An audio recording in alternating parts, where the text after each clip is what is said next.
Hi everyone! Today's story is all about two squirrels who have a little bit of a squabble, and it's called The Squirrels Who Squabbled, and it's by Rachel Bright and Jim Field.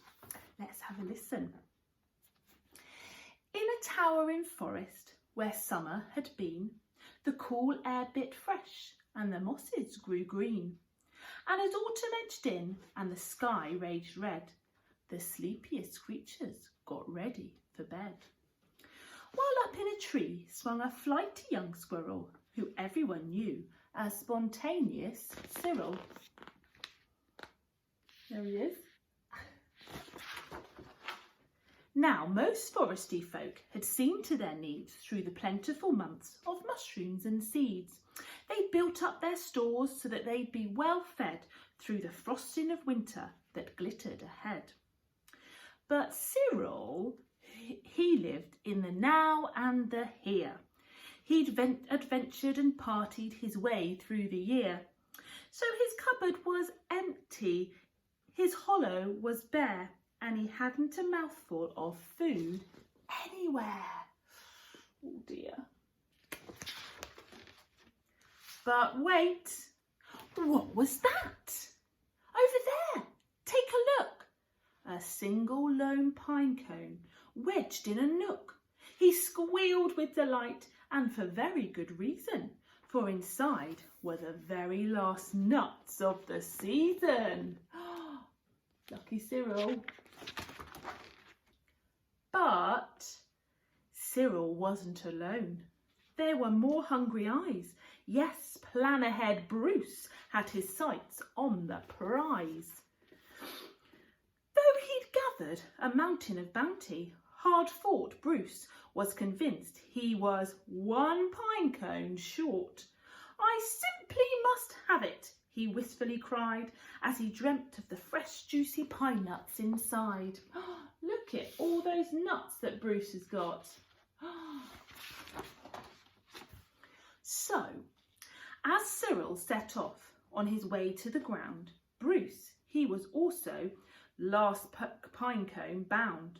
They sprinted and they scurried with no time to gamble. They scratched at the bark in their scampering scramble. But their panic and haste shook the tips of the spruce, and the pine cone, it trembled, and then it came loose. Uh-oh. Both squirrels gave chase at lightning pace. This was the start of the wild, nutty race. "It's mine!" shouted Cyril. "No, mine!" hollered Bruce. "You don't stand a chance. Give up, it's no use." "I'm hungry!" cried Cyril. "The cone is not yours." "Stay back!" shouted Bruce. "That cone is for my stores." Oh, look at them. It boinged over bushes and flew through the air. It binged on the nose of a slumbering bear.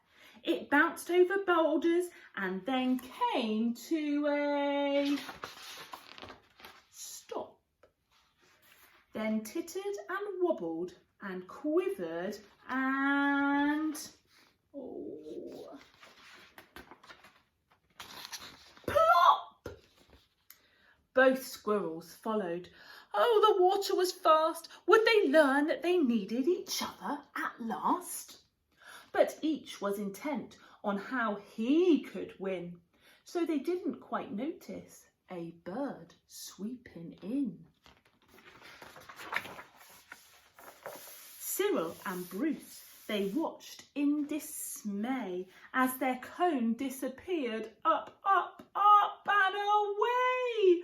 "Come back!" shouted Cyril.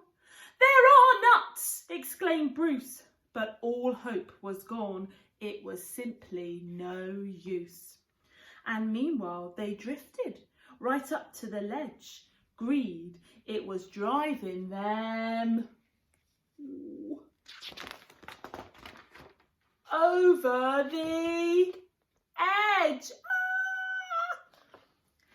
Cyril and Bruce, they had taken a fall. They were paying the price for wanting it all. They squandered their chances to team up and share. Would their nutty young hopes simply end in despair? Bruised and bedraggled, they swept past dry land. Cyril grabbed at a branch with a trembling hand. Catching Bruce with the other, he heaved and he huffed and dragged him to safety with panting and puffs. They stared at the sky, quite lost in deep thought, until Bruce looked at Cyril and let out a snort. "How silly we are," he proclaimed, all a jiggle. "How greedy I've been," spluttered Bruce with a giggle. "We shall change from today. May the squabbling cease. We should celebrate, seeing we're both in one piece."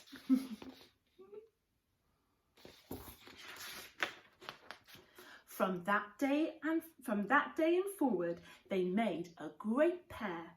They would gather together and found they could share. Yes, Cyril and Bruce, they knew in the end. The best thing to share is a laugh with your friend. I love that story. I hope you share with your friends and you're having some fun keeping in touch with them. See you soon. Bye.